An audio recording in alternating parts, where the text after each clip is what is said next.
Bonjour à tous et merci d'être là. Comme je suis terrorisée par cette magnifique rencontre, et si j'étais de mauvaise foi, je dirais, voilà, on va jouer à un jeu.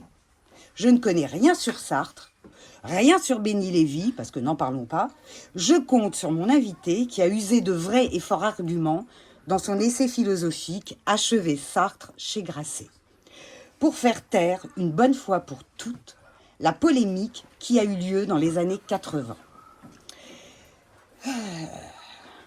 En remontant le temps, à la manière de flashback, cher Laurent Twiltartour, vous avez mis en lumière deux êtres épris de justice, donc de liberté.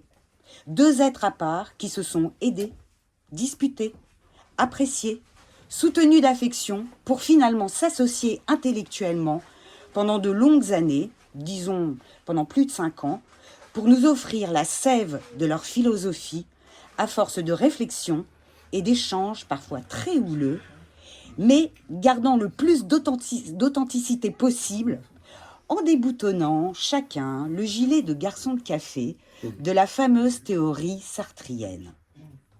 Ce qui donna vie à un presque livre, je dis cela car Sartre est décédé avant l'édition du livre, dont il ne restera que des pages dans le Nouvel Observateur, intitulé « L'espoir maintenant ». Cela n'a pas du tout plu, mais pas du tout à la Sartrie, ni bien entendu au Castor. Alors, comme je ne suis pas de mauvaise foi, et pour que le public de Face aux auteurs puisse découvrir votre livre, j'ai tenu à vous mettre en dialogue avec mon ami Bernard Chalchat, rédacteur de La Règle du jeu, et que je remercie de sa présence. Mais avant, qui êtes-vous, Laurent ? Un réalisateur, scénariste, producteur, écrivain et élève d'Emmanuel Lévinas. Vous avez donc rejoint l'Institut d'études lévinassiennes, fondé par Béni Lévy, Alain Finkielkraut et Bernard-Henri Lévy. Sont célèbres les Lévy. Toute peureuse que je suis, je me permettrai d'intervenir de temps en temps. Cette histoire que vous retracez à travers les décennies, je l'ai comprise comme un événement de serendipity, puisqu'en quelque sorte, Béni Lévy et Jean-Paul Sartre ont trouvé en eux, entre parenthèses en soi, ce qu'ils ne cherchaient pas en premier lieu et qui les métamorphosa, et l'un et l'autre, grâce, il faut le dire, avec comme fil rouge l'immense pensée d'Emmanuel Lévinas. Une lumière, voire un laser qui les traversa et leur révéla une évidence. C'est pour moi un honneur de vous recevoir et je commencerai par une question et ensuite je laisserai Bernard parler. Pourquoi ce livre ? Comment avez-vous éprouvé le besoin de l'écrire ? Merci. Merci.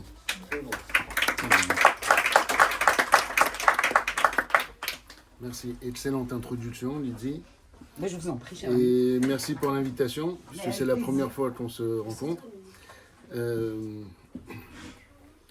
Je trouve que la réponse à votre première question, double question, elle est en fait dans votre intro. Moi, je découvre Sartre, je le découvre réellement sa pensée quand j'ai commencé à étudier avec Lévinas. J'ai eu cette chance inouïe de rejoindre Lévinas et il m'a accueilli et il m'a enseigné la philosophie et la sagesse d'Israël, comme il disait, c'est-à-dire l'étude. Au cours on a traversé les auteurs, semaine après semaine, on arrive sur Sartre. Moi, je n'avais lu à ce moment-là, j'ai 18 ans, je n'avais lu que Réflexions sur la question juive, qu'il avait publié en 1946, juste après la guerre. Et j'étais resté, dirais-je, je trouvais qu'il y avait des choses formidables dans ce livre et des choses qui m'emballaient moins. Donc j'étais un peu mitigé sur Sartre, mais je ne connaissais qu'un livre de lui. Et je découvre que mon maître, Lévinas, adore Sartre. Il est fasciné par Sartre. Et il a eu, je trouve, la super intelligence, il commençait un petit peu à me saisir, de m'initier directement par le dernier texte de Sartre, L'espoir maintenant. Alors normalement, il faut être un peu armé sur Sartre pour apprécier L'espoir maintenant. Parce qu'il y a une douzaine de thèmes qui sont abordés. C'est un livre très bref, il ne fait que 60 pages, L'espoir maintenant. Et il y a une douzaine de sujets à peu près abordés. Et vraiment la force des propos tenus par Sartre dedans, on peut vraiment l'apprécier si on connaît le reste de sa pensée. Bref. Mais comme vous avez dit très justement, quand c'est sorti ce dernier texte de Sartre, ça a fait un raffut comme on n'a jamais, je crois, j'ai pas trouvé d'équivalent dans l'histoire de la pensée en France ou vraiment ailleurs dans les grands pays occidentaux. Ça a été terrible. L'accueil était d'une violence, d'une virulence folle, enfin, c'était incroyable. Et bref, et en revanche, moi, quand j'ai lu, j'ai eu un vrai coup de cœur pour ce livre. Pourquoi coup de cœur? Coup de cœur pour la façon, la qualité de l'entretien. Ce livre, d'abord, il est très original de Sartre, c'est le seul livre de Sartre où c'est pas en fait une œuvre de Sartre. C'est un dialogue. Et je vous jure, c'est très saisissant. C'est-à-dire qu'il est sorti de l'œuvre, toute sa vie, il a écrit seul. Il y a un dialogue où il le tutoie en plus. Oui, en plus il le tutoie. Enfin, il se tutoie les deux, dans le sens le jeune homme avec qui il parle, qui s'appelle donc Benny Lévy. Et c'est ce dialogue que j'ai trouvé, moi, qui me stimule encore aujourd'hui, chaque fois que je le lis. Je me dis, on devrait tous prendre exemple sur cette façon de dialoguer, de penser ensemble, à deux, avec l'autre, qu'on soit d'accord, pas d'accord. Ce petit bouquin est juste fou.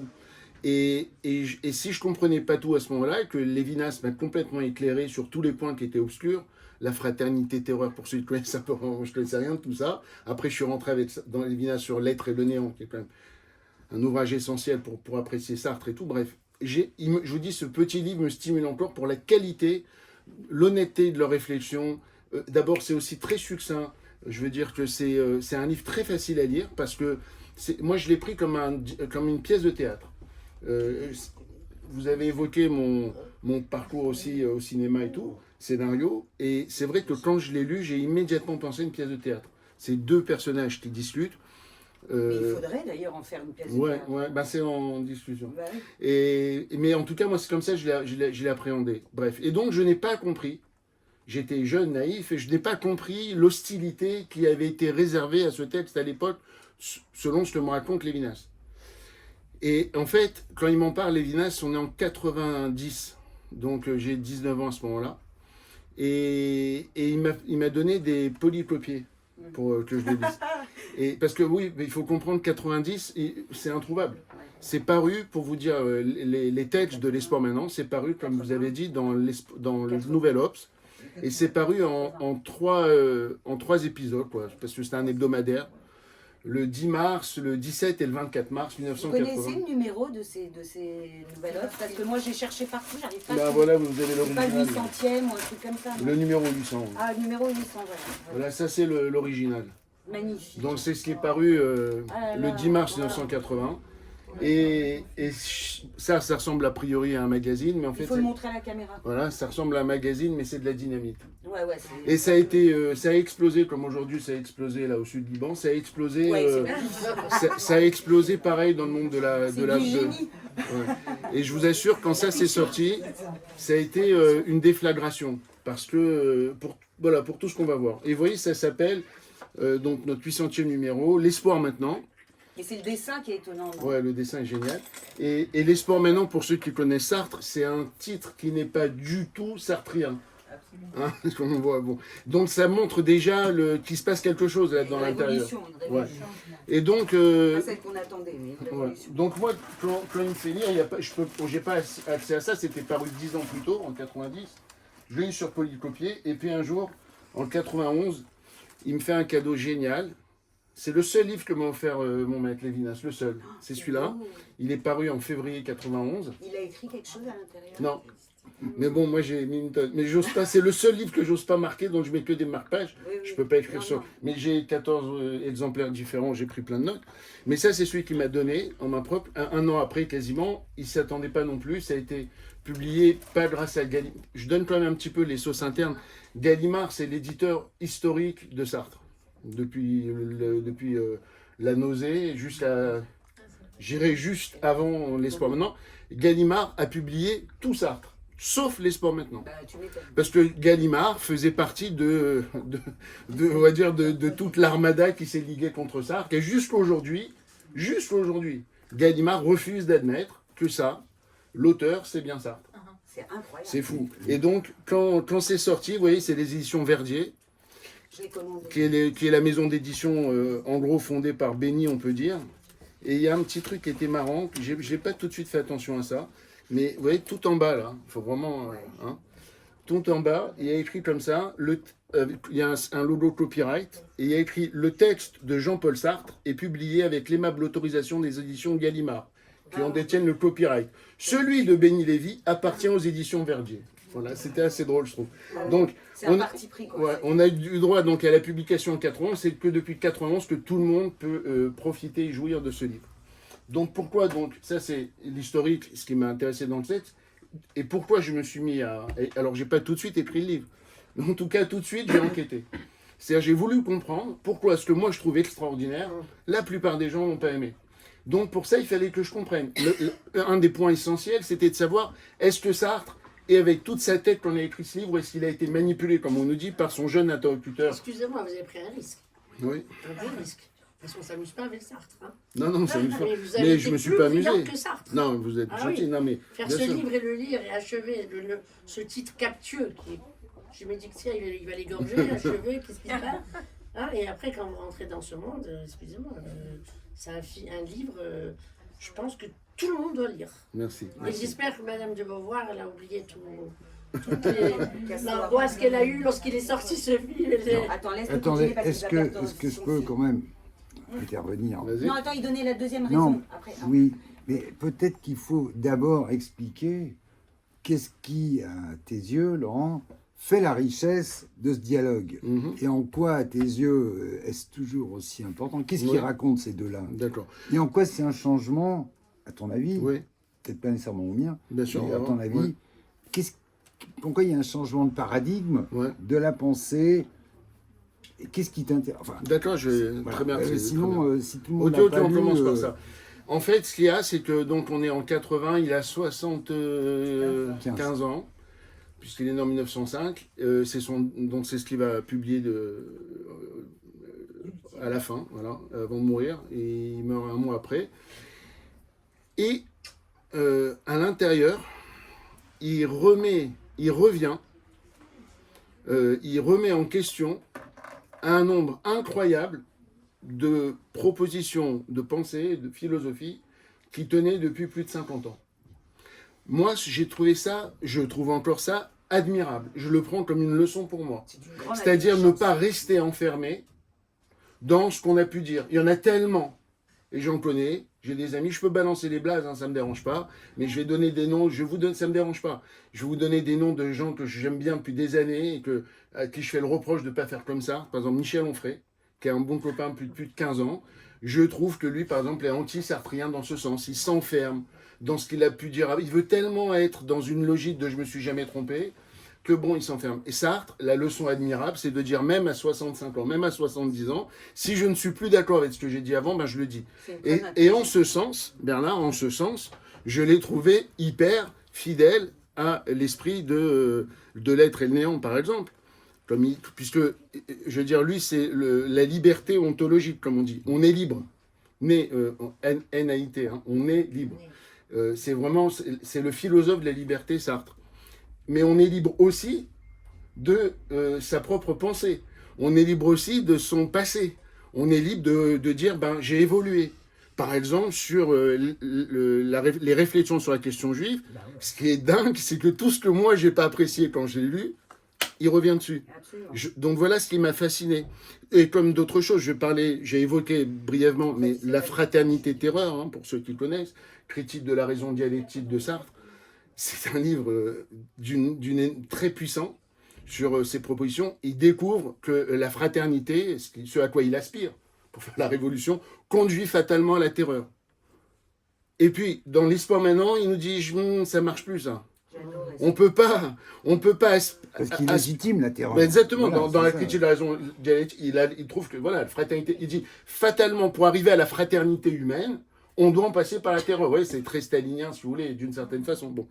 Or, dans l'espoir maintenant, il nous dit non, ça peut pas le marcher en fait. Ça peut pas le faire.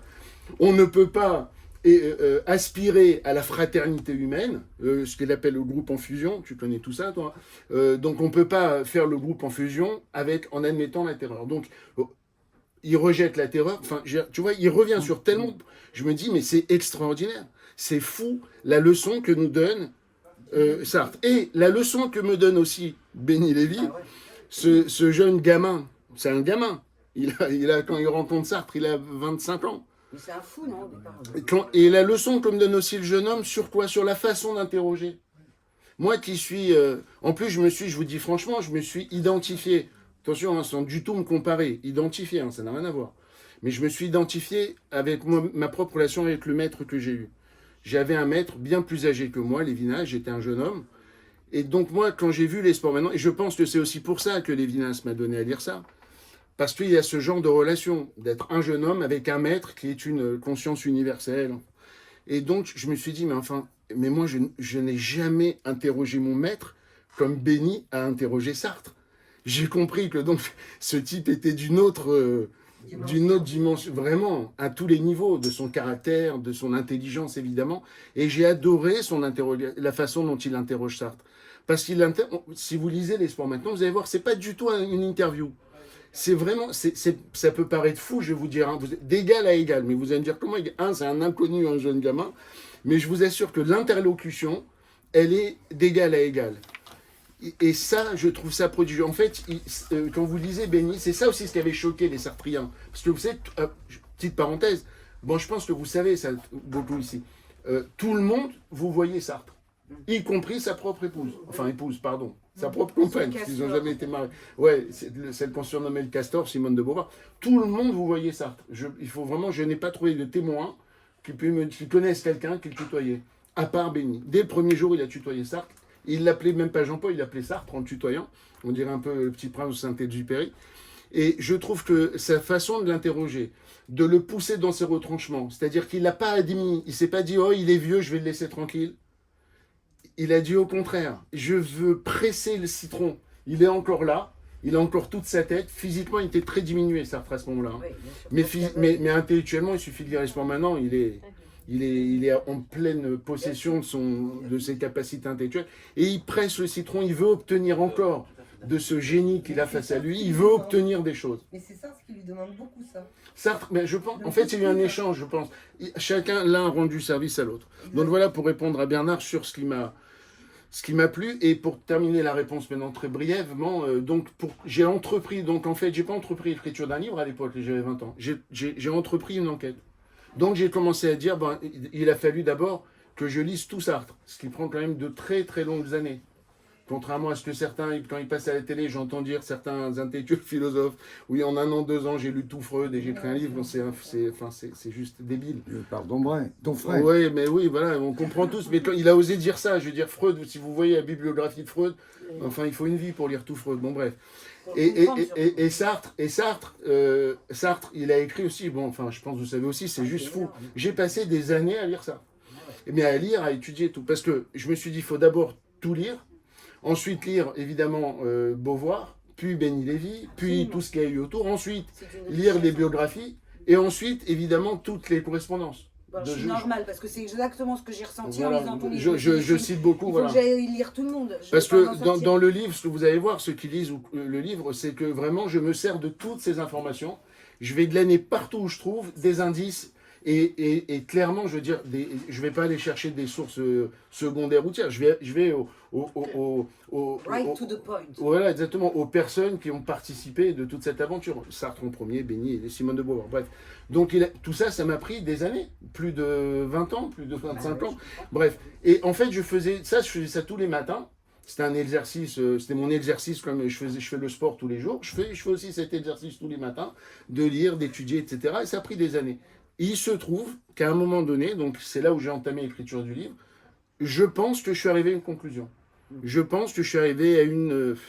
j'aime pas le terme, il paraît pompeux, mais une sorte de thèse ou de vision. Enfin bref, je suis arrivé à une conclusion en tout cas. Une réhabilitation. Oui, enfin moi je le prends pas comme ça, mais en tout cas moi j'appelle ça juste la vérité. Je cherche pas à réhabiliter, moi je suis pas un hagiographe, et je suis même pas sartrien. J'adore Sartre, mais je suis pas sartrien. Mais en tout cas, je pense que je suis arrivé à une vérité. Donc, ce que j'ai fait, j'ai consulté 2-3 personnes, mon maître actuel, René Lévy, le fils de Béni Lévy, Et déjà, son propre fils, quand je lui dis où j'en suis arrivé, c'est lui, mon maître René, qui me dit, mais Laurent, c'est incroyable, faut que tu écrives. Lui-même me dit, ce que tu dis tient la route. Lui, le fils, il connaît tout. René Lévy, pour vous dire, il jouait enfant sur les genoux de Jean-Paul Sartre, quoi, à la maison. Hein. Donc René connaît tout ça par cœur. Et il me donne aussi, et comme ça, 2 personnes. Et je me mets à écrire. Je commençais au mois d'août. Et j'ai fini en mai. Et je l'envoie à Olivier Nora chez Grasset, le patron de Grasset, qui le fait lire à BHL. Et 5 jours plus tard, je lui envoie le dimanche. Et le vendredi, je suis dans le bureau d'Olivier Nora avec BHL. Et ils m'annoncent qu'ils veulent publier le livre. Donc voilà comment on arrive là. Bravo. Vraiment. C'est un super livre. Bon, maintenant, le contenu quand Voilà. même de leur échange. Alors, il y a différentes façons d'aborder ton livre. Soit on se parle entre juifs, soit on essaye de parler à d'autres. D'ailleurs, je rends hommage à la Sarcelles Connexion qui est venue très nombreuse ce soir. Mais est-ce qu'on parle aussi à des gens qui ne sont pas juifs? Oui, bien Et sûr. c'est pas simple, parce que dans ce que tu fais ressortir, ce que tu n'appelles pas une thèse, mais enfin c'est une idée force importante, J'ose pas l'appeler thèse.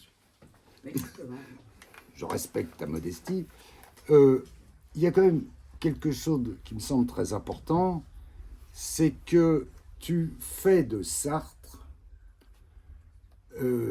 l'homme qui a révélé, qui a permis à Béni Lévy de naître à nouveau, cette fois-ci comme juif. Et il y a quelque chose, alors, je ne sais pas si ces genres d'idées parlent en dehors disons, des cercles juifs qui réfléchissent un peu à ce genre de questions.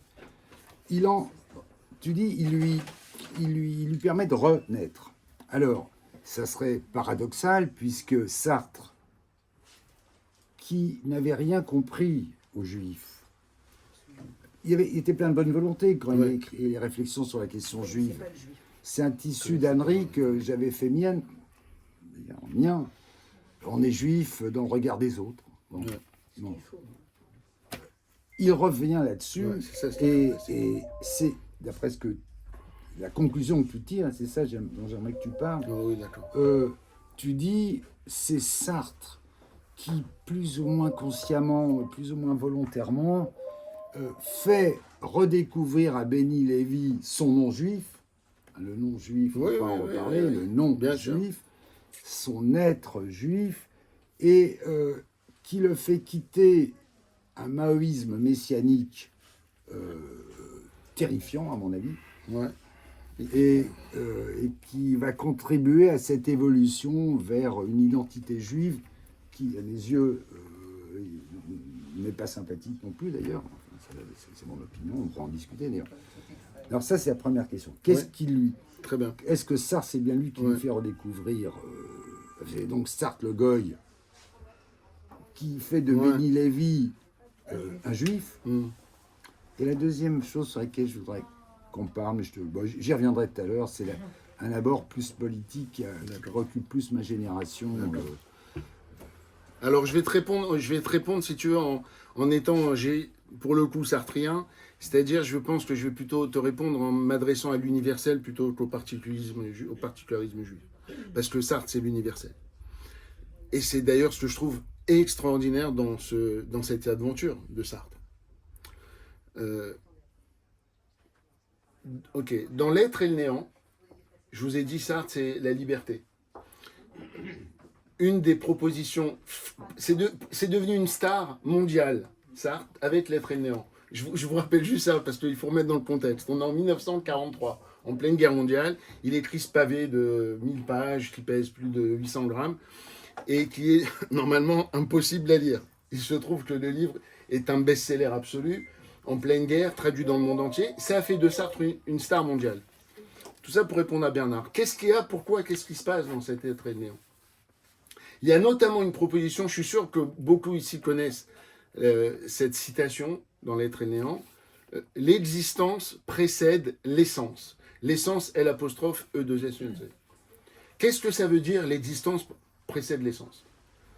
Pour vous faire d'abord un flash forward, comme on dit en cinéma, ce mot existence va lui servir à définir, à donner un nom à sa philosophie, l'existentialisme.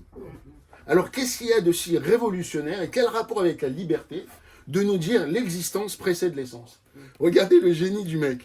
Il vous dit, si, par exemple, il dit si je suis du verbe suivre, si je suis, par exemple, Spinoza, qui nous dit que nous sommes le fruit de notre héritage culturel, sociologique, nos parents, etc., etc. Dans ce cas, notre liberté, elle est réduite. Notre marge de manœuvre de liberté est réduite. Parce que je suis le fruit de plein de choses qui m'ont précédé. Or, il nous dit non, si vous voulez être vraiment libre dans votre tête, il faut admettre que vous démarrez comme une feuille blanche. L'existence, elle passe avant l'essence. L'essence, c'est tout ce qui était avant. Vous avez une essence. Bon. Et il dit l'existence, vous démarrez, c'est l'existence qui va vous faire. Waouh! Vous vous rendez, pourquoi les jeunes du monde entier, en 43, 40, pourquoi ils ont tous adhéré à Sartre?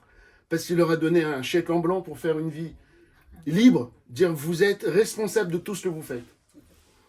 Et quand tu prends ça en compte, alors forcément, quand il écrit du coup, 4 ans plus tard, Réflexions sur la question juive, ce qui, toi et moi, ont les mêmes choses qu'on n'a pas appréciées, comme beaucoup d'ailleurs, c'est la partie où il nous dit, y compris pour le juif, l'existence précède l'essence. Autrement dit, Sartre nous dit dans Réflexions sur la question juive, il n'y a pas d'essence juive. Il nous dit en gros, quand un juif est né, il n'est pas juif. Il va devenir juif s'il est éduqué comme ça, machin et tout. Il n'a pas pris en compte ce qu'on appelle, nous, la métaphysique juive. Il ne veut pas, c'est pas lui. Mais vous voyez comment l'intention, elle est extraordinaire, parce qu'il est dans son système de pensée.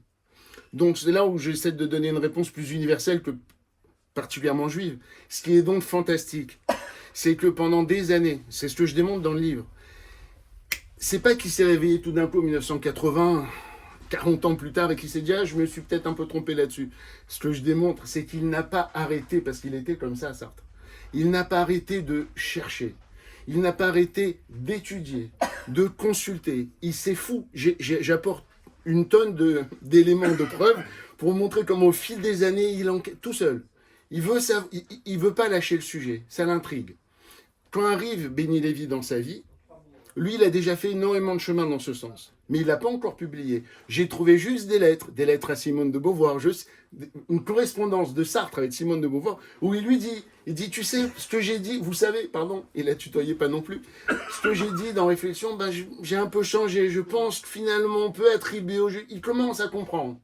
Parce qu'il était, je termine avec une dernière référence philosophique, mais on ne peut pas faire l'économie de ça, excusez-moi. Si pour certains c'est un peu... Mais c'est très bref, en une phrase. Il y a un grand philosophe, enfin grand, réputé grand, moi j'aime pas, mais c'est pas grave, il s'appelle Hegel. Hegel, il a ce qu'on appelle une philosophie de l'histoire. En gros, il attribue les vertus de l'histoire à des peuples qui sont constitués comme nations, avec un pays, un État, etc., etc. Du coup, il exclut les Juifs de sa philosophie de l'histoire, parce qu'il dit, non, pendant 2000 ans, il n'avait pas de pays, ni rien. Et au départ, Sartre, sur ça, il était hegelien. Et ceux qui auront la curiosité de lire L'Espoir maintenant, ça démarre comme ça quand il parle de ce sujet. Il dit, Hegel a dit des conneries. C'est extraordinaire. Il dit, pourquoi? Il dit parce que les Juifs ont démontré que sans territoire, sans pays, ils peuvent constituer une conscience nationale. Ils ont donc une essence. Comment? Par le livre. Pour nous, on dit par l'étude. Ce qui a fait le ciment de ce peuple diasporique pendant 2000 ans, ce qui a fait son ciment, ce qui fait qu'il existe encore aujourd'hui, c'est pas les armes, c'est même pas Israël. Israël, c'est autre chose. C'est l'étude. Parce que si on avait arrêté ça, il n'y aurait plus. Et Sartre, il a capté. Il a capté tard, mais il a capté. Et c'est à ce moment-là qu'il rencontre Béni Lévy. Et là, il a face à lui un mec qui lui dit, je m'appelle Pierre Victor, je suis maoïste, je veux faire la révolution, etc. Et Sartre, il le regarde. Et lui, il a eu un petit papier sur ce bonhomme avant. Il est recherché par toutes les polices de France, le jeune homme qu'il a face à lui. Personne ne sait son vrai nom, personne n'a sa photo. Pompidou le cherche avec son ministre de l'Intérieur, Marcelin. Je ne vous raconte pas, ils ont arrêté des milliers de ses fidèles. Il a créé un groupe qui s'appelle la gauche prolétarienne. Vous connaissez la GP, bref. Donc, à ce moment, quand il se rend compte, on est le 15 avril 1970, ça fait ça fait 1 an et demi qu'il a fondé la GP et c'est devenu le premier révolutionnaire de France. Parce que mai 68, c'était fini. Lui, il a fondé la GP justement parce qu'il y a eu l'impasse de mai 68. Il a fondé en septembre, vous voyez. Et c'est là qu'il a dit non, mais... Et c'est allé loin, son truc. Hein. Et je raconte même qu'il se vante en 1972 dans un livre qui s'appelle Les Mao en France, publié chez Gallimard, écrit par Michel Manson. Il lui dit, et alors il s'appelle Pierre Victor à cette époque-là, il lui dit nous avons dans l'usine Sochaux de Peugeot, nous avons assassiné 11 CRS. Alors la journée, il s'est dit mais comment ça aurait fait la une des journaux si on avait tué 11 CRS dans une usine pendant. Il dit si. Il fait mais où sont les corps? Oui, une question évidente d'enquêteur ou de journaliste. Il lui dit on les a dissous dans l'acide. Vous voyez, et il en était fier. À ce jour, on n'a jamais su. Il y a quand même beaucoup de thèses. Mais pour vous dire à qui il a affaire quand il le rencontre à ce moment-là. Il y va quand même, il y va. Et il y va. Mais donc, il a ce jeune homme face à lui. Or, Sartre sait que ce jeune homme s'appelle pas Pierre Victor, qu'il a un nom juif comme c'est pas possible. Il s'appelle Binyamin Lévi, Béni Lévi. Il est né au Caire, en Égypte. Donc, c'est évidemment un juif. Il a été chassé d'Égypte à l'âge de 11 ans, en 56, après la guerre de Canal de Suez, tout ça. Bon, Belgique, France et tout, bref. Il sait qu'il a face à lui à ce moment-là. Mais il voit quelqu'un qui se renie, qui renie son être. Et lui, il a déjà conscience, Sartre, qu'il y a une métaphysique juive et donc une essence juive. Et ma thèse, effectivement, c'est qu'il est à l'origine. Il a voulu appliquer, je suis content qu'il dise, elle est mentionnée, la théorie du garçon de café, toujours dans L'être et le néant. Quel livre! Il est tellement riche. Dans L'être et le néant, il y a tout un passage, il a donné un exemple. Vous savez qu'il écrivait dans les cafés, enfin, il y avait 2 cafés. Au Flore. Donc il écrivait là-bas Sartre, et un jour il prend comme exemple le serveur qu'il avait face à lui, le garçon de café, il disait. Et on appelle ça depuis la théorie du garçon de café. Et moi, je me suis appuyé sur ça, je me suis dit, cette théorie, il a voulu l'appliquer. Il a trouvé à Béni Lévy. Il a trouvé en Béni Lévy une sorte de rat de laboratoire. Et il a dit, je vais voir si ça marche. Ce que j'ai pensé il y a 40 ans, c'est ma théorie. Je vais essayer de l'appliquer. Mais ma théorie, elle est très, très argumentée, dans le sens, c'est pas juste une lubie. Hein. Tout ça, c'est appuyé sur ses déclarations, les faits, etc. Tout ce qu'il a fait pour lui. Pendant 10 ans, ils se sont connus pendant 10 ans. Sartre a eu envers Béni, il lui a fait ce que j'appelle moi en psychologie un matraquage d'amour. C'est-à-dire qu'il lui a, pour l'amener à lui, il n'a fait que le pourvoir de bienfaits. Il lui a donné un job, il lui a donné des papiers, il a aidé à devenir française naturalisée. Je veux dire, il a fait ce qu'un père ne. Il a ramené à Jérusalem.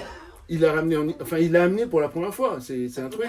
Il a fait sa bar mitzvah à un âge très avancé, Béni Lévy. Il a mis cette filine pour la première fois à 35 ans, devant Sartre au côté. Tout ça est fou. Et encore une fois, tout ce que je raconte est sourcé, c'est pas des blagues. C'est parce que ça paraît dingue. Et ce que je trouve dingue, Bernard, c'est que je n'ai rien inventé. Tout était disponible. C'est là où j'ai compris, depuis le temps que je fréquente ce milieu intellectuel et tout, j'ai compris qu'en fait, je vous assure, mais la plupart sont des incultes qui ne lisent pas. Je vous jure. C'est ce que j'ai appris avec Lévinas, que notre ami Bernard-Henri Lévy m'a beaucoup appris avec l'Institut d'études lévinassiennes, avec Finky, René et Béni. Il suffit de lire, messieurs, dames. Tout est là. Et la plupart sont des paresseux qui nous resservent, vous savez, toujours les mêmes trucs, parce qu'ils ont la paresse de dire... Si on lit, parce qu'il y en a qui me disent, mais d'où tu sors? Tout est sur... J'ai 35 pages de référence à la fin. Tout était là, hein, tout était disponible. J'ai juste passé beaucoup de temps à aller chercher les infos, mais tout est là. Encore, faut-il savoir ce qu'on cherche. Ouais. Parce que si on cherche ci ou on cherche ça, on va dire ceci ou on va dire cela. Moi, ce que tu as fait, ouais, c'est comme les jeux pour enfants. Tu as relié, parce que tu avais une idée du dessin d'ensemble, donc tu as relié des textes. Je voulais savoir. Non, je vais te dire, Bernard. Alors, ouais, je suis obligé de te dire. Non, réellement non. Ah, bon. Je voulais savoir la vérité, laquelle. Est-ce que Sartre, quand il écrit L'espoir maintenant, puisqu'ils nous disent que c'est pas lui qui a écrit, qu'il était manipulé et tout. J'ai dit, je voulais savoir, est-ce qu'il était en pleine possession de ses esprits ou pas? Alors, quels sont les éléments que je trouve qui me permettent de dire ça? Eh bien, c'est que ça, c'est publié en mars 80. Et puis, je trouve un article, le 16 janvier 1976, dans Libération, c'est pas rien, bon, c'est le journal qu'il a fondé. Dans Libération, la une de Libération, j'ai l'original. Je travaille que sur originaux, moi, j'adore. Donc j'ai l'original, la une, c'est Sartre parle, machin et tout. 16 janvier 1976, on est 4 ans avant Les Sports Maintenant. Et je vous jure que la moitié de ce qu'il dit dans Les Sports Maintenant 4 ans plus tard, et là en 76, personne ne nous dit qu'il est sénile. Il est en parfaite possession de ses moyens. Il nous dit la moitié de ce qu'il va dire, et il nous prévient même. Il dit attention, je suis en train de préparer un livre avec il appelle Pierre Victor encore à l'époque, avec Pierre Victor, qui va bouleverser. Les gens vont être surpris et choqués. Et alors, le truc le plus dingue, 76, il dit, il y en a même qui vont dire que c'est pas moi qui dis ce que je dis. Et Donc, tu vois, je suis pas parti avec une idée préconçue, je voulais juste comprendre. Et puis, quand je vois qu'il a dit ça avant, après on me dit, je suis quelqu'un mentionné, il tutoie, Béni a tutoyé Sartre. Je vous l'ai dit aussi, c'est un événement. Sauf que je découvre une chose. Je découvre un bouquin paru en 73. Il s'appelle On a raison de se révolter. Vous voyez, c'est signé Gavy, Sartre, Victor. Les noms de famille. Gavy, pour ceux qui connaissent, Philippe Gavy, c'était le premier patron de Libération, avant Serge July. Serge July travaillait déjà, parce que c'est un ancien de l'AGP. Et ensemble, ils ont fait un texte d'entretien pour financer le lancement de leur journal, Libération. Et 73, on nous dit en 80, ah, c'est pas possible que Sartre ait laissé passer ça. Béni tutoie Sartre, jamais ça se passe. Ah oui, 1973, on a raison de se révolter, il fait que le tutoyer. Mais là, ça a choqué personne. Tu comprends, quand je suis allé à la vérité. Donc moi, quand je vois qu'il le tutoie tout le livre, j'ai dit donc, il se fout de notre gueule. On peut pas être choqué en 80 d'un truc qui s'est déjà produit en 73 qui a choqué personne. Ils se foutent pas de notre gueule. Ils cachent quelque chose. Ils ont un problème. Donc le vrai sujet de ton livre, c'est l'antisémitisme. Bon, moi, j'emploie jamais le terme dans le livre. Mais bon, moi, je sais que tu l'emploies pas. Je te dis. C'est bien plus subtil que ça. Bien sûr que toi, t'as tous les... Tu fais une chronologie de l'histoire, etc. Et tu démontes, ou tu désarticules en fait toute la polémique qu'il y a eu. Mais en vérité, le vrai thème, et je crois que c'est pour ça que tu as fait ce livre. Non mais tu es en train de t'essentialiser là. Non, peut-être, bon, je sais pas. Ah non. Dans tous les cas, moi, peut-être, oui, certainement, je sais pas, je suis pas aussi intelligente que toi, moi. Peut-être, hein, je me rends pas compte de... Ils sarcellent tous les deux. Alain Mamoumani. Mais il me semble que le sujet aussi Caroline. tourne autour de l'antisémitisme. Caroline, vous voulez dire un Je ne veux pas contredire madame, mais ce qui m'a beaucoup intéressé dans ton livre, c'est que tu fais une actualité de ce qui se passe aujourd'hui, c'est-à-dire de l'obsession idéologique, en tout cas d'une certaine gauche extrême, qui, peut-être y a-t-il de l'antisémitisme, mais il y a aussi cette obsession marxiste d'avoir raison, qui ne supporte pas la conversion à la métaphysique de Sartre, évidemment, qui vient mettre à bas 40 ans de marxisme. Mesdames et messieurs, c'est Caroline Pommier qui nous reçoit chez elle ici ce soir, qui a lu et qui sait lire. Merci Moi, c'est Caroline. pas moi, Entièrement c'est d'accord. Caroline, hein. Vous pouvez répéter parce qu'on n'a pas bien entendu. Il y a eu des... Ah, c'est dommage. L'admiration pour le fait. Ben, je vous laisse répéter. Ah mais vous n'avez pas entendu ce que j'ai Des dit, c'est parasites, ça? pas des parasites des gens, mais des... Vous avez Non, entendu alors, ce que j'ai dit? je disais simplement qu'est-ce que j'ai Attendez, dit. attendez. Ah non, alors là, elle va pas répéter 3 fois. Hein. Non, Non, je disais simplement ce que j'ai beaucoup apprécié dans le livre qu'a fait Laurent, c'est qu'il me parlait d'aujourd'hui aussi, c'est-à-dire cette obsession d'une certaine gauche radicale qui aujourd'hui revient, de son obsession d'avoir raison contre tout, et évidemment quand Sartre fait cette dernière conversion à la fin de sa vie contre le marxisme révolutionnaire et adhère à la métaphysique, et bien évidemment il vient mettre à bas toutes les croyances de gens qui ont l'habitude d'avoir raison. Voilà. Je pense que les gens qui étaient fidèles à cette gauche n'ont pas voulu voir, n'ont pas voulu lire ce qu'a voulu dire Sartre. Et ils ont préféré la facilité en disant que c'était un vieux monsieur qui ne savait plus penser. Alors qu'il a fait ce que tu démontres très bien, Je qu'il paraph- avait en pleine conscience. Effectivement, que c'est un travail de longue haleine qui s'est étalé sur plusieurs années de réflexion. Voilà. Merci, bravo. Alors, bravo. Mais même Sartre, je dois dire qu'à un moment donné dans le livre, même Sartre, Oui. lui-même en personne, a comment on appelle, rendu moins fort la présence de Lévinas, enfin l'influence de Lévinas. Alors c'est C'est-à-dire lui que qui a amené lui-même, Lévinas. voilà. C'est fou parce qu'il a amené Lévinas. Voilà. Il a amené Lévinas à Béni. Il a même amené Lévinas à la pensée juive, ce qui est ouf, ce que je démontre dans le livre. Je crois qu'il n'y a pas beaucoup qui avaient pris conscience de ça. Bref, il y aurait trop à dire, mais on va laisser Bernard continuer. non. Oui. Je reprends la main. Non, mais pardon. Ah, pardon, oui. Dire quelque chose. Bien sûr, c'est une discussion. Moi, je pense pense que tout à l'heure vous parliez de dire pourquoi est-ce qu'il était le seul à être tutoyé, pourquoi. Moi j'ai rencontré beaucoup d'auteurs et je me suis rendu compte que les grands intellectuels et les gens très très brillants, il y a une seule chose qui est au-dessus de leur intelligence, c'est la jeunesse. Et ça les fascine plus que leur propre intelligence. Et c'est pour ça qu'il avait cette relation, à mon avis, avec Béni Lévy, parce que l'autre était jeune et que lui était en train de finir. J'ai envie de... Je comprends ce que vous dites, mais je ne peux pas adhérer à 100% parce que ce n'est qu'un élément, c'est partiel. Parce que c'est pas qu'il en avait plein d'autres des jeunes autour de lui. Tu en as Il y parlé a- avec Philippe Gavi? Avec Philippe Gavi. Non, pas avec Gavi. Bah, tu devrais en parler parce qu'il a fait un document là justement sur ses rapports avec Sartre. Oui, mais bon, Sartre aussi... Je te donnerai ses coordonnées. tu me donneras, ok. J'ai pas parlé à Gavi, je parlais à G-Smart, tout ça, Parce qu'il Julie. était très proche de lui aussi. Bah oui, mais enfin, que pendant cette période. Hein. Il a pas... Il est pas Pour resté... le parrainage, c'est comme ça qu'ils ont... Exactement. C'est pas le... Libération n'est pas le journal de Sartre. Fondé par Sartre et Béni. Non. Sur l'idée de Béni. Financé. Il a cautionné. Parrainé. Il a cautionné, Il a parrainé. cautionné. C'est un journal des Mao.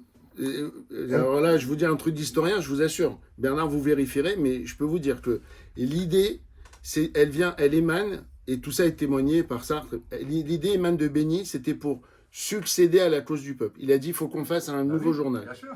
Et il a dit, C'était le journal de la gauche prolétarienne la cause qui du était interdite par Marcelin. Voilà, et Sartre est devenu le nouveau directeur de la cause du peuple. Non, il a accepté. Il a accepté, oui, c'est comme ça qu'ils se sont Accepté de rencontrés. donner son nom. Et réellement, c'est l'idée de Libé, elle est venue de... C'est Béni qui dit à Sartre, il faut qu'on arrête avec la cause du peuple, il faut qu'on fasse... D'ailleurs, je vais te dire, on va la faire simple. Juste, j'étais là, je reviens de chez Libé encore. Et je suis arrivé presque en retard, parce que je suis allé pour la deuxième fois chez Libé. Ils m'ont déjà fait une interview, je fais une deuxième. Encore aujourd'hui chez Libé, j'ai pris la photo. Il y a comment on appelle ça L'ours. Il y a le texte, oui, le texte, comment on peut appeler ça Non, le texte, fondateur. La déclaration d'intention. Voilà, déclaration d'intention aujourd'hui. qui est encore affichée sur la porte de la salle, pour ceux qui connaissent la salle à manger avec l'énorme table, sur la vitre, signé Pierre Victor. Donc je veux dire, c'est lui qui l'a. C'est clairement lui, ça émane de lui. Il a proposé ça. Il se dit, il faut qu'on arrête la cause du peuple, qu'on fasse un quotidien. Et d'ailleurs, toute l'équipe, qu'est-ce qu'il a pris? Il a pris que des gars à lui, dont Serge Julie, qui est un journaliste de la cause du peuple. Il a pris. Après, ils se sont un peu, justement, vu qu'ils ont voulu faire un truc plus national, plus grand public, ils sont un peu ouverts. Mais enfin, à la base, on est complètement. C'est un projet réellement Un projet de Pierre Victor. qui émane de. avec L'idée, elle vient là. Voilà. Maintenant, ils n'ont jamais Ils ont dirigé. demandé à ça. Maintenant, ils n'ont La jamais parole dirigé. est à Pierre, Oui, à à Bernard. Monsieur Alain Ah. Moumani. Ah non.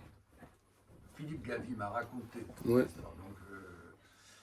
Donc, c'est Pierre Victor qui a eu l'idée de Libération. Ah ben voilà. Mais il est avec Gavi et Julie. D'accord, d'accord. Et quand ils ont décidé de faire ça, ils sont allés voir Sartre et ils ont dit on a besoin d'une caution Ok. pour parrainer notre nouveau journal, qui est un quotidien. C'était une aventure extraordinaire. Et on a besoin d'argent.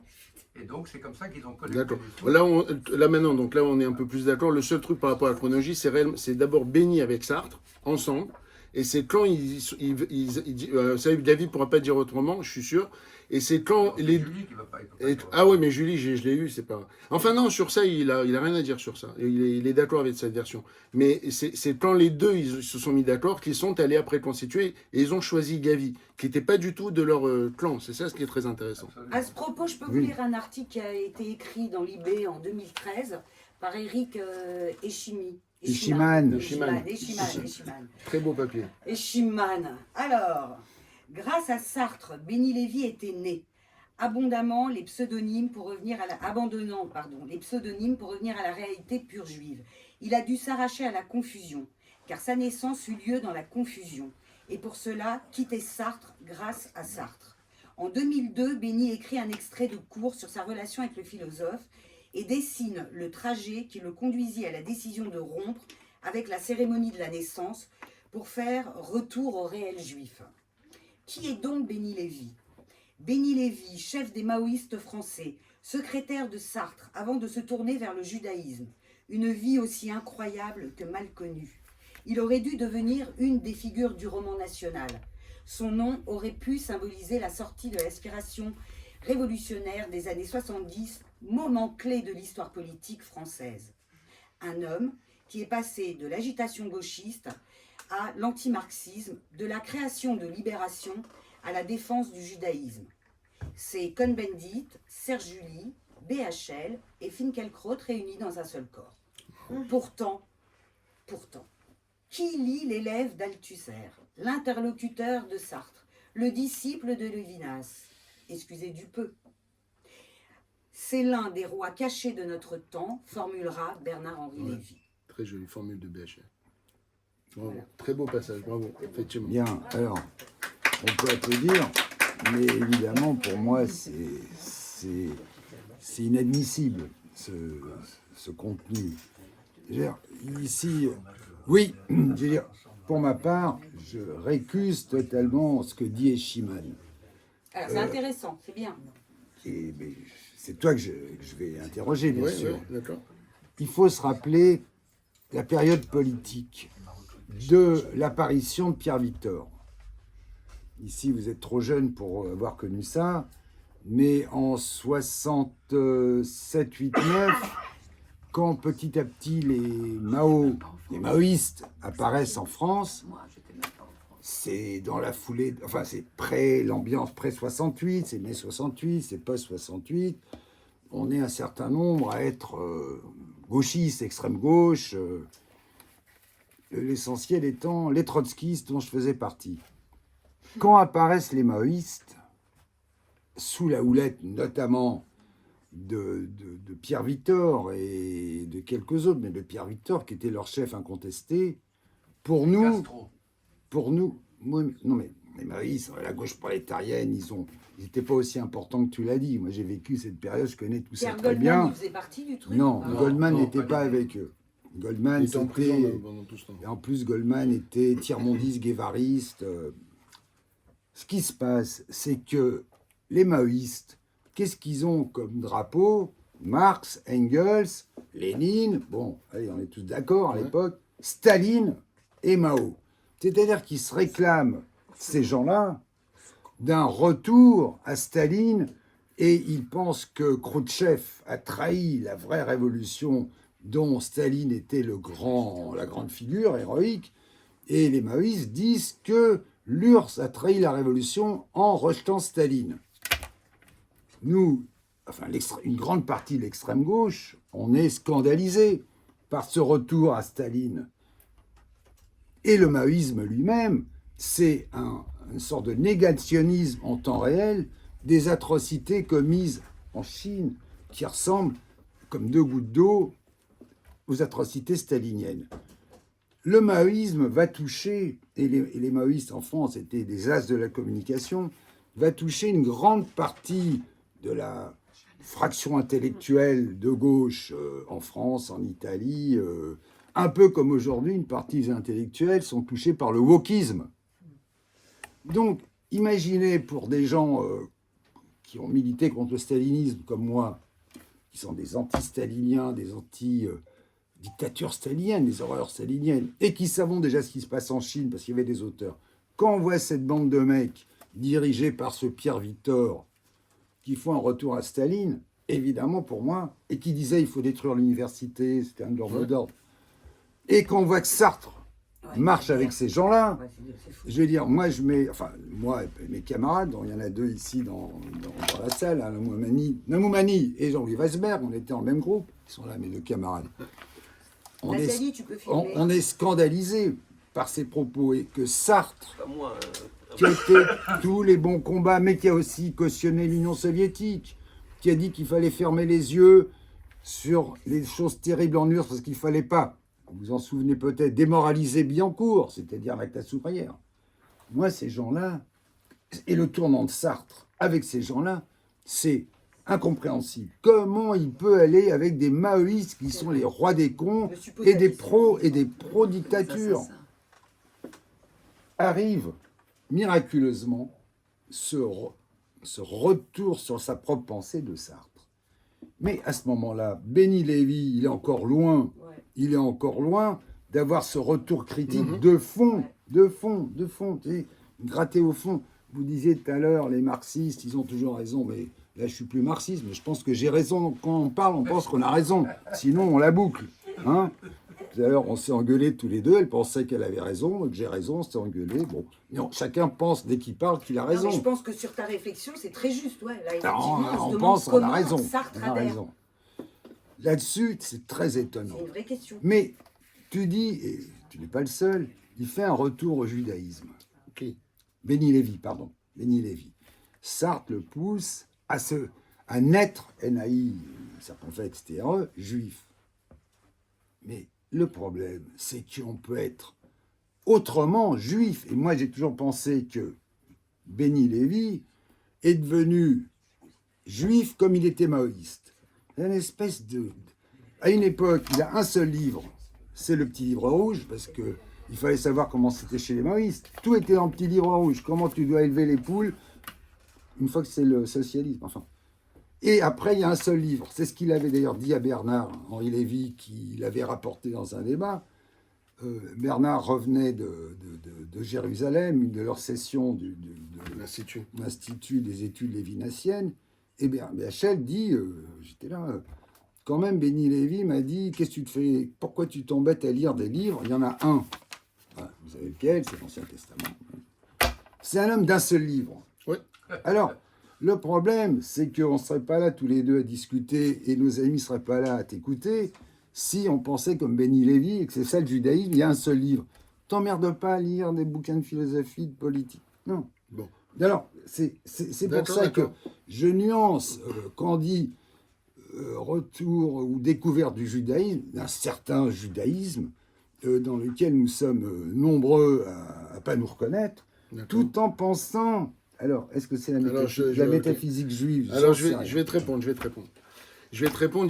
Tu as abordé plein de choses. Je vais te répondre. Je vais essayer d'être très, très succinct sur les points. Je vais faire un peu... je vais reprendre en marche arrière. Je commence par la fin. Je ne parle pas de retour au judaïsme. Hein, c'est pas ce que je t'ai laissé, mais c'est pas ce que je dis. C'est un retour à sa condition juive. Il y a une énorme nuance. Encore une fois, c'est pas... Oui, parce qu'il dit pas... Tout le truc, c'est pas juste qu'il devienne un juif pratiquant et tout, c'est pas ça. C'est qu'il admette sa condition juive. Donc d'abord, c'était le retour, déjà la réappropriation de son nom. Tu vois, c'est une énorme nuance. Je vous rappelle que quand il sort ça, là, l'espoir maintenant, on est en 1980, Béni est né en 1945, c'est la première fois de sa vie qu'il signe un texte sous son nom de naissance, Béni Lévy, à la demande de Sartre. Sartre lui-même le dit. Il dit, j'ai demandé à Pierre Victor, il appelait toujours lui Pierre Victor, il dit, j'ai demandé à Victor de signer de son vrai nom Béni Lévy. Donc c'est un retour de sa condition, de réappropriation de son nom et d'acceptation de qui il est. Parce que comme dans le Garçon de café, il ne voulait pas qu'il joue la comédie ou alors qu'il soit pleinement conscient. Donc c'est pas une question de judaïsme et tout, franchement. Je crois que le terme, je l'emploie jamais dans le livre. On parle vraiment de conditions, c'est pour ça que je parle de l'essence. Donc c'était ça ce qui comptait, c'était le juif métaphysique. Après, quand tu parles de l'homme d'un seul livre, tu as raison sur ce point, je ne peux pas dire le contraire. Il y a même une formule qui était géniale, qui a servi à outrance à qualifier le parcours de Béni. On dit de Mao à Moïse. On dit pour Béni Lévy, il est passé, la formule est percutante, il est passé de Mao à Moïse. Qu'est-ce que ça veut dire? C'est ce que tu dis. Ça veut dire en gros qu'il est passé d'un dieu à un autre, d'un livre à un autre livre. Sur ce point, tu as entièrement raison. C'est synthétisé par cette formule qu'il n'aimait pas Béni, mais elle a le mérite de dire ça, de Mao à Moïse, oui, d'un livre à l'autre. Effectivement, c'est clair, il est passé d'une radicalité à une autre radicalité, ça c'est clair. Ensuite, sur ce que tu dis sur l'homme d'un livre, oui, au-delà de BHL, il y a un livre qui a été publié en commun avec Finky, Alain Finkielkraut. Finky et Béni Lévy, ils ont fait un livre ensemble aux éditions Verdier, publié en 2007, je crois, après la mort de Béni, qui s'appelle Le livre, L majuscule, et les livres. C'est tout ce que tu dis là. Vous avez 200 pages, c'est un bonheur à lire. Et c'est tout ce que tu dis là. C'est pour ça, Bernard, il faut que tu lis ça, c'est génial. Merci. Vous avez l'affrontement entre Finky et Béni sur tout ce que vient de vous dire Bernard. Et Finky qui défend évidemment les livres, la littérature, tout ça. Béni qui défend la vertu du livre, mais c'est là où c'est toujours génial avec eux. C'est pour ça que c'est un esprit spécial, Béni. C'est que c'est très nuancé, c'est comme souvent avec lui, c'est très nuancé. Dans le sens, il faut lire ça, je vous jure, c'est passion, parce que tout est dit. Il explique, lui, il ne veut pas être un homme de culture, mais il sait bien, d'ailleurs, même Finky l'admet, qu'il dit tous les livres découlent du livre originel. Il y a une sorte de ruissellement du livre, c'est passionnant à lire. Et je te dis, voilà, je vous renvoie à ce livre, même pour toi, tu vois, c'est génial. Ensuite, et je reviens sur ce point pour terminer, tu nous dis, Sartre, il a adhéré au Mao. Non, je vais te faire la nuance. Il y a un livre qui paraît en 74, qui s'appelle Les Mao en France. Je l'ai là. Les Mao en France. 74. C'est Gallimard. Chez Gallimard aussi, puisque c'est la préface. Alors, il l'appelle avant-propos. La préface, elle est géniale, d'ailleurs je l'adore, elle est signée Jean-Paul Sartre. La première phrase de la préface, c'est après qu'il a accepté de prendre la direction de la cause du peuple, le journal Mao. La première phrase. Je ne suis pas Mao. Voilà. Donc, voilà, merci. Donc Sartre lui-même nous le dit, et je ne suis pas Mao. Alors on lui dit, mais pourquoi? C'est ce qu'il explique là.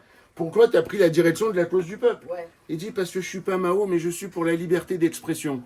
Les gens ont fait un journal qui s'appelle La Cause du Peuple. Les deux directeurs successifs viennent d'être arrêtés par la police et condamnés chacun respectivement à 12 mois et 18 mois de prison. C'est pour ça que Béni est venu chercher Sartre. Il connaissait toute l'œuvre par cœur de Sartre, mais il n'a jamais rencontré de sa vie avant. Il est venu lui dire, Sartre, j'ai besoin de toi, parce que toi, si tu acceptes de prendre la direction de la cause du peuple, on n'interdira pas le journal. Alors il lui dit pourquoi? Il lui dit, rappelle-toi la phrase de De Gaulle. Vous vous rappelez en 1960, le manifeste des 121, ça vous dit quelque chose pendant la guerre d'Algérie? Manifeste 121 1960, manifeste 121, vous avez 121 intellectuels qui signent un manifeste qui appelle à l'insoumission des soldats français en Algérie. C'est un crime de lèse-majesté. La plupart des 121 ont été persécutés par les autorités de Gaulle. Ceux qui travaillaient en tout cas à la radio, à la télé publique, etc., ils ont été virés. Enfin bon, hein. Quand ils sont venus dire à De Gaulle, parmi les signataires, vous avez Jean-Paul Sartre, De Gaulle a dit « on n'arrête pas Voltaire ». C'est extraordinaire. Et c'est là que Béni, quand Sartre lui dit « pourquoi tu viens me chercher ?» Béni dit « parce que rappelle-toi ce qu'a dit De Gaulle, il a dit on n'arrête pas Voltaire. Je pense que l'injonction est toujours de rigueur. Donc si toi tu acceptes de prendre la direction de la cause du peuple, tu permettras au journal d'exister. Et c'est ce qu'il raconte dans l'avant-propos. Il dit je ne souscris pas au Maoïsme. Je suis pas Mao, mais comme il disait, il n'était pas au PC. Il a cautionné l'URSS à plusieurs reprises. Mais pendant un temps, on est d'accord. Ça a duré 2 ans, mais après, il a dit qu'il s'est trompé. Non, mais ce qui est génial dans le parcours de Sartre, ça, on peut pas lui enlever. On peut pas lui enlever qu'il a fait plein de conneries. Des prises de position complètement idiotes, déroutantes, absurdes, tout ce que tu veux. Mais, à chaque fois, il est revenu sur le stalinisme. Il a été abondamment... Il s'est devenu après un des plus grands contempteurs du stalinisme. Surtout, il a été comme ça. Alors, ça ne l'a pas empêché de se tromper, mais il a eu, je trouve, une forme d'honnêteté intellectuelle qui est la patte de Sartre pour moi. C'est qu'à chaque fois, il dit « je me suis trompé ». C'est là ce que je vous disais en préliminaire. J'ai dit, c'est une grande leçon, je trouve, pour tout le monde. Il n'était jamais enfermé dans des prises de position passées. Et ça, je trouve ça franchement admirable. Et enfin, et je termine, pour terminer sur ta remarque. On va donner la parole, si vous permettez. Ah, tu veux terminer? Non, je termine sur Bernard, juste par rapport maintenant. Ça, après Jean-Louis. J'apportais un éclairage sur le positionnement de Sartre sur ce que disait Bernard. Voilà, donc il n'était pas mort et tout ça. Maintenant, sur Béni, je vous raconte une anecdote très simple. D'abord, j'ai trouvé, je l'ai mis dans le livre, j'ai trouvé une phrase de lui géniale, un aveu, si je puis dire. Alors attends, 2 secondes, on recharge. Ouais. Bon, c'est pas grave, j'avance. Et donc, à un moment donné, il y a un journaliste qui lui dit, oui, mais quand vous avez pris position à l'époque, enfin, un peu comme a fait Bernard, très justement d'ailleurs, parce que on doit secouer ceux qui ont pris des positions, c'est une évidence. Et là, la réponse de Béni était juste, je la trouve aussi très sartrienne dedans. Qu'est-ce qu'il a dit? Je le cite mot pour mot, avec la référence. Il a dit, vous savez, tout ça, c'était les bêtises du militantisme. C'est-à-dire qu'il admettait parfaitement que quand on est militant, on est con. Voilà, c'est clair, il le dit. Et l'anecdote, c'est laquelle? Donc, je suis très proche, forcément, depuis plus de 20 ans, des Lévy, de BHL, tout ça, puisque j'étudie avec eux. Moi, je n'ai pas fait l'université après Lévinas. Je rejoins l'Institut d'études lévinassiennes. C'est ma formation jusqu'à aujourd'hui. Et donc, je suis très proche de René, le fils de Béni, de la veuve de Béni Lévy, Léo, qui est très, très ami avec BHL et avec Finky. Et Léo savait que j'écrivais un livre sur Sartre et Béni. Le livre est sorti, je la vois à Jérusalem, on se voyait souvent, et je la vois à Jérusalem une fois que le livre est sorti, Bernard, et elle me dit, Laurent, juste, il y a une chose je te demande, je suis surprise, tu ne m'as pas donné le livre. Normalement, évidemment, la moindre des corrections, c'est une évidence, n'est-ce pas? Pour tous ceux qui ont écrit des livres comme toi, Annie, on sait très bien, quand tu traites de quelqu'un, c'est la moindre des choses de te donner le livre. Et là, je lui dis, oui, je dois te dire, donc je vous raconte cette anecdote parce qu'elle est claire aussi pour répondre à Bernard. Elle me dit, pourquoi tu ne m'as pas donné? Et je lui dis, je vais te dire, voilà, je suis embarrassé en fait. Je suis gêné de te donner le livre. Elle me dit, mais pourquoi? Je lui dis, parce que je dis des choses sur Béni, souvent dans le livre, qui peuvent paraître critiques, qui peuvent être désagréables et tout, et ça me gêne que tu lis ça. Ça me gêne. Tu sais l'homme de ta vie, et tu vas dire des choses pas très agréables dans le livre. Elle me dit, ah bon, mais quoi? Je lui dis, je lui dis, je vais pas te faire la liste, mais je vais te dire juste une chose. J'aime beaucoup Béni Lévy, j'aime moins Pierre Victor. Ce qui veut dire par là, je traduis pour vous dire, comme je vais dans le sens de Bernard, tout ce qui a été la période de militantisme Mao et tout ça, il me révulse. Tout ce qu'a dénoncé la Bernard, ça m'a révulsé. Donc je lui ai dit avec cette formule, j'aime bien Béni Lévy, j'aime moins Pierre Victor. Réponse de Léo à table. Elle me dit, alors Laurent, je vais te faire un aveu qui devrait te décontracter, j'espère, qui va me permettre de recevoir le livre. J'ai dit quoi? Elle m'a dit, Béni n'aimait pas non plus Pierre Victor. C'est une belle histoire. Jean-Louis. Ah, c'est une belle chute. Hein, Je voulais prolonger la réflexion de Bernard, au moins sur un aspect. C'est que, bien sûr, Sartre comme Béni Lévy ont réinterrogé et critiqué des positions passées, staliniennes pour Sartre, maoïstes pour Béni Lévy. Mais ils l'ont fait de manière extrêmement générale et je dirais en dissolvant la spécificité de leur engagement maoïste dans le rejet soit de la politique, soit du gauchisme, soit d'une position révolutionnaire, sans jamais analyser précisément leur engagement maoïste. C'est-à-dire, c'était une façon, à mon avis, pas très honnête, de se débarrasser de ce compagnonnage ou de cet engagement extrêmement encombrant, hein, une des pires tragédies sanguinaires du XXe siècle, le maoïsme. Un aveuglement intellectuel considérable pour toute une partie de l'intelligentsia de cette époque, et notamment des intellectuels passés par Normal Sup, enfin bon, Althus et rien, aveuglés par la démonstration du petit livre rouge, et puis par l'approbation implicite des crimes de millions, de dizaines de millions de Chinois. Hein. Tout ça s'est passé en pertes et profits dans la condamnation générale du gauchisme, de la politique, du marxisme. Bernard Lévy aussi, je lui fais ce reproche, hein, de ne jamais avoir analysé la spécificité de son engagement maoïste.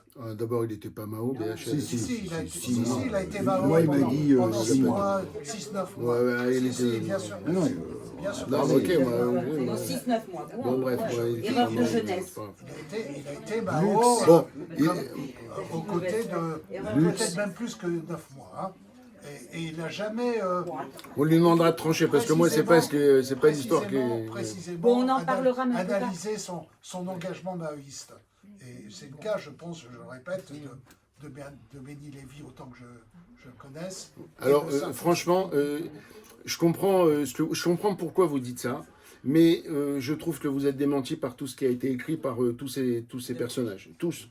Je vous dis, moi, je... La spécificité du maoïsme. Hein, Oui, ben, notamment, que ce soit Sartre avec sur le stalinisme dès 53, à partir de 53, il a fait mea culpa sur son soutien. Il a dit qu'il a eu honte d'être allé, d'avoir soutenu les clans, de s'être aveuglé. Bon, Sartre, mais ça... stalinisme, oui, mais je Oui, parle d'accord. du maoïsme. Et Mao, pareil, Béni pour sa part, ben, bon, ok. Oui, dites-moi. Non, mais je vous dis, ben, c'est tout. Il a fait un livre qui s'appelle Le meurtre du pasteur. D'accord? C'est un livre fantastique 2002 aux éditions Verdier, publié, d'ailleurs, je suis très fier de ça, publié dans la même collection que H.F. Sartre, chez Figures, grassé par BHL. Le meurtre du pasteur, tout le but, tout ce livre, il appelle ça le sortir du tout politique.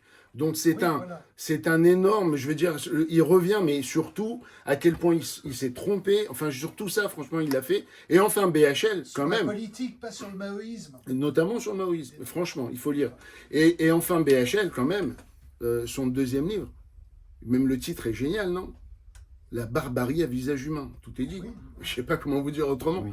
Pareil dans cette collection. Il n'y a pas de critique. Non, mais je veux dire, c'est même ce qu'il a fait. Enfin, bref, on ne peut pas faire plus. C'est pour ça qu'on appelait le courant néo-philosophe. C'était BHL avec ça. Il est devenu le premier philosophe de gauche à dire il faut être antitotalitaire qu'on est de gauche. Non, c'est pas rien. Dissous dans le critique du totalitarisme en général. Mais tout est évoqué dans Barbarie. Mais enfin bon. Bon, attends, Annie, Je voudrais juste poser une question à mon avis, parce que je vais partir. Qu'est-ce que c'est être sartrien aujourd'hui? Qu'est-ce que ça veut dire? Être sartrien aujourd'hui, pour moi, c'est un peu tout ce qu'on a un peu évoqué depuis tout à l'heure. Être sartrien, c'est d'abord avant tout la liberté de conscience, liberté d'opinion. Ça existe encore aujourd'hui? Ah, pour moi, oui. Moi, je ne le suis pas. Parce que si je devais être, je suis plus lévinatien. Parce que, vous savez, dans toute philosophie, pour faire simple, il faut, qu'est-ce qu'on décide comme valeur supérieure? Oui, c'est si on doit prendre tous les courants de pensée. Bon. Chez Sartre, c'est la liberté. C'est éminemment respectable, c'est stimulant, c'est magnifique. J'en tire encore, je m'en sers, ça m'aide. Maintenant, j'adhère pas à tout ce qui est dit dans sa pensée. C'est la base. Mais chez Lévinas, oui, parce que chez Lévinas, c'est l'éthique. Et moi, j'adhère. Bon, alors ça a été mon maître, mais bon, peu importe, j'aurais pu, après tout, ne pas... Bon, il se trouve que jusqu'à aujourd'hui, je suis très très bien avec Lévinas. Toute la pensée de Lévinas, je ne lui trouve aucune tâche. On pourrait pas... Oui, comme franchement, tous, j'ai envie de vous dire, béni, enfin tous ces gens-là, finalement, étaient tous Lévinas. Et Sartre, d'une certaine façon, ce que j'explique dans L'Espoir maintenant, est très lévinassien. Donc, mais aujourd'hui, la définition, c'est la liberté. Complètement, encore et toujours. C'est la base. Et la base. Et du coup, et tout ce qui découle, comme je vous ai dit, par exemple, le fait de ne pas être enfermé dans ce qu'on a pu dire avant, dans ce qu'on a fait, cette liberté totale. D'ailleurs, c'est très stimulant, non? Vous savez, il vous dit en gros... alors moi, j'ai dit, en fait, si je devais synthétiser, je dirais, pour moi, Sartre, il nous dit en gros, on n'a pas d'excuse. Dans quel sens? On est responsable de tout ce qu'on fait. Hein, c'est le faire, là, la facticité, c'est tout ce qu'on fait. C'est-à-dire qu'on ne peut pas dire « Ah, j'ai fait ça, c'est pas de ma faute ». Ce n'est que ta faute, c'est ce que nous dit Sartre. Et je trouve que du coup, ça nous responsabilise. Moi, ce que j'adore dans Sartre, même pour les jeunes, pour nous, mais pour les jeunes, c'est nous responsabiliser. On ne peut même pas dire que c'est de la faute de nos parents. Ben, surtout pas, c'est ce qui vous dit ça. C'est tu viens toi-même, c'est je parle, vous me dites sartrien, c'est ça. C'est ça ce que j'ai dit. Et pour moi, tout ça n'a pas vieilli. Il y a plein de choses qui ont vieilli. Mais par exemple, voilà, c'était évoqué critique de la raison dialectique. Il devait faire un deuxième tome, mais vu que tout ce qu'il a dit dedans, la fin sur la terreur et tout, il s'est rendu compte à la fin qu'il s'était trompé. Donc on en parle. Il a dit, je ne ferai pas la suite.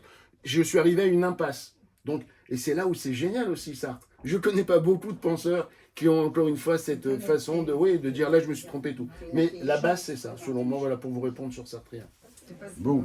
Est-ce que vous avez des questions à poser? Oui. Bernard, tu veux continuer Non, un petit peu parce que j'ai une interview non, à d'abord, faire après. Bon, on va se détendre là. c'est trop, je voudrais pas qu'on... Je ne sais pas à quelle heure il faut qu'on arrête. C'est que... Vas-y. Bon, Quelle heure est-il? Alors, je voudrais dire quelque chose d'important, c'est que, en dépit de mes critiques, je pense que ton livre est très riche, qu'il faut le lire et que c'est une façon comment dire, d'assouplir nos rigidités de pensée qu'on a tous trop souvent.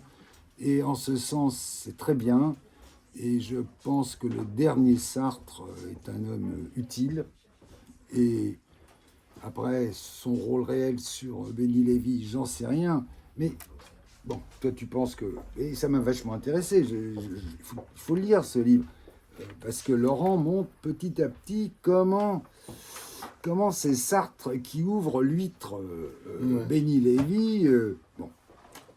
Moi, je pense que, voilà, il faut le lire, son livre. Hein. C'est de Laurent, c'est pas parce que... Et le titre Achever Sartre, c'est qu'ils m'ont tous achevé. Enfin, alors, toute la attendez. Non, alors, il faut rendre hommage au titre, qui évidemment est un piège. Parce que achever Sartre, ça pourrait vouloir dire ce salopard, il est temps de l'achever. Non, c'est un achèvement comme au sens... On achève un édifice. On achève un édifice. Voilà, bravo, merci de préciser ça, effectivement.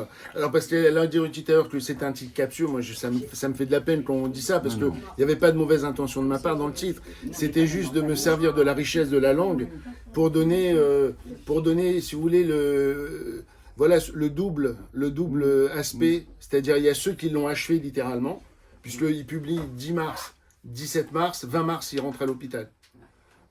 Et vraiment par la violence de ce qu'il a reçu. Quand je vous parle de violence, je parle même de violence physique. Hein. On peut parler de maltraitance. Simone de Beauvoir, la scène est relatée dans le livre. Ce qu'elle a fait à Sartre. On va laisser découvrir. La veille de la publication de l'Espoir maintenant, c'est surréaliste. Je vous jure, c'est surréaliste. Là, il faut lire pour découvrir. Ce qu'elle lui a fait, vraiment, c'est fou. C'est fou. Ça ne m'étonne pas que le 20 mars, il rentre à l'hôpital. Donc il rentre à l'hôpital avant la publication du 3e épisode, pour vous dire. Et il meurt quelques jours plus tard. Donc pour moi, ils l'ont achevé. Oui. Et moi, effectivement, si je peux avoir une prétention, je l'assume, dans le titre, c'est comme ce que tu as dit. Je pense qu'on ne peut pas achever la pensée de Sartre, on ne peut pas achever d'appréhender Sartre si on n'admet pas que l'Espoir maintenant, c'est son œuvre testamentaire. Et tous ceux qui font l'impasse là-dessus, Gallimard les premiers et plein d'autres, voilà, ils passent à côté de la beauté extraordinaire de son cheminement. On veut gommer ce qu'il y avait de plus beau finalement dans son truc. Voilà, je trouve. Voilà. Ben, je te remercie infiniment. Merci, Bernard, tu peux continuer. Ah ben moi je peux continuer. Oui, mais il n'y a pas de fin, on peut rester toute la nuit. Je ne crois pas que tout le monde ait envie de... de... Je te remercie infiniment, Bernard, toi aussi. Ben, je remercie toi et Laurent. Moi. Voilà, et on va passer au buffet, à une interview un peu plus sympa, enfin plus, c'est pas plus sympa, à une interview qui va détendre un peu. Ah, Gérard, viens. Je te laisse mon livre. Ok, merci d'être venu. Ouais. T'as pas de questions? J'en ai plein. Bon, ben vas-y, peut-être une. Une, ce serait la prochaine fois. Bon, tant pis pour toi. Bon, je vous laisse faire les signatures et tout ça. Oui, moi, mais je vais faire l'interview. Ouais, ok. S'il y a Merci. des questions, n'hésitez pas à en profiter.